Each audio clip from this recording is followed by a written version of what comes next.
الرحمن الرحیم۔ اللہ تعالیٰ کے فضل و کرم سے ہمارا یہ درس قرآن جاری و ساری ہے۔ انشاءاللہ تعالیٰ العزیز آج ہم سورہ المائدہ آیت نمبر 34 آیت نمبر 35 سے متعلق سننے کی سعادت حاصل کریں گے۔ یہ جو سابقہ آیتیں گزری ہیں، اللہ تعالیٰ نے اس میں بنی اسرائیل کے حوالے سے تذکرہ کیا، اور اسی تذکرے کے دوران ان کو جو نصیحتیں کی گئی، ان نصیحتوں کے ساتھ ساتھ اللہ تعالیٰ نے حضرت آدم علیہ السلام کے 2 بیٹوں کا تذکرہ کیا، اور پھر ان کی اس غلطی کا تذکرہ کیا کہ جس کی وجہ سے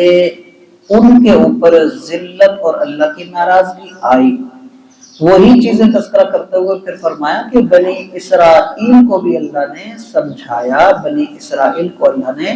مقام، عظمت، شرف دیا، اور پھر ساتھ ساتھ کچھ پابندیاں بھی لگائی کہ اللہ نے تمہیں اتنے انعامات سے نوازا ہے تو اللہ تعالیٰ کی یہ چیزیں ہیں، فرما برداریاں کرو، گناہوں سے بچو، ناراضگی سے بچو۔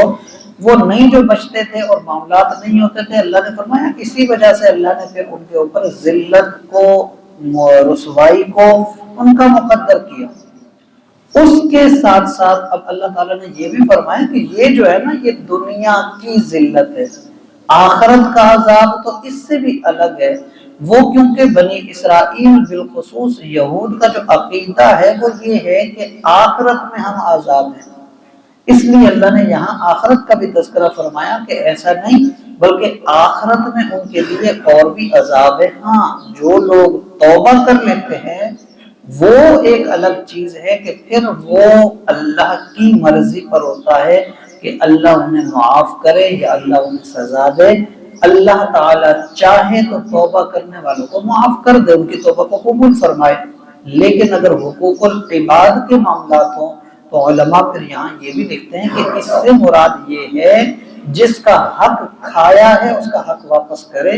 اور جس کا دل دکھایا، جسے تکلیف دی، تو پھر اس سے معافی بھی طلب کرے۔ اگر وہ بندہ اپنا حق معاف کر دے،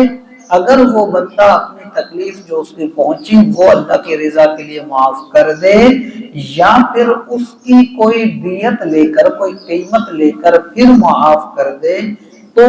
یہ معافی ہو جاتی ہے۔ حقوق اللہ تو اللہ معاف فرما دے گا، لیکن حقوق العباد، بندوں سے معافی مانگنا بھی ضروری ہے۔ اس کے آگے اللہ نے فرمایا کہ یا ایھا الذین آمنوا، اے ایمان والو۔ پیچھے جو تذکرہ تھا کفار کے بارے میں تھا، جہاں اللہ تعالیٰ نے عذاب کا، سزاؤں کا، ناراضگی کا ذکر کیا کہ اللہ نے اس وجہ سے یہ عذاب، اس وجہ سے یہ عذاب، یہ معاملات، یہ سزا، اگر کوئی اس طرح کے معاملات ہوں جیسے چور کی سزا بیچ میں آئی، ڈاکو کی سزا بیچ میں آئی، فتنہ و فساد والوں کی سزا کا ذکر آیا۔ اس کے بعد اب اللہ نے ایمان والوں کا تذکرہ کیا، فرمایا کہ یا ایھا الذین آمنوا، اے ایمان والو، اتقوا اللہ، اللہ سے ڈرو۔ تقوی،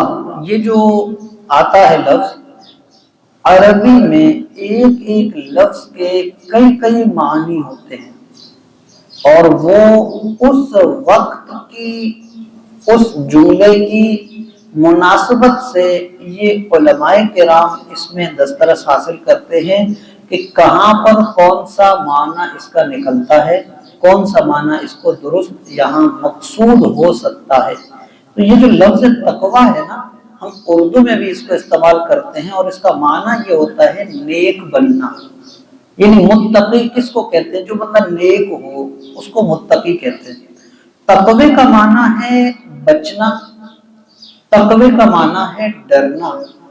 جب اس کا معنی ہم ڈرنا کریں گے تو اس سے مراد یہ ہوگی کہ اللہ کی ناراضگی سے ڈرنا، اور اگر ہم اس کا معنی کرتے ہیں بچنا، کیونکہ قرآن کریم میں بعض جگہ پر یہ آیا ہے جیسے اتقوا النار، کہ بھی آگ سے بچو، بچنے کا تذکرہ ہے، لیکن اتقوا اللہ، اللہ سے بچو نہیں ہوگا، کیونکہ اللہ ہمارا مالک ہے، اللہ سے کون بھاگ سکتا ہے کہ اس سے بچے۔ تو اس سے مراد ہے کہ اللہ سے ڈرو، ڈرنا اللہ تعالی کے جو ناراضگی والے کام ہیں ان سے ڈرنا، کہ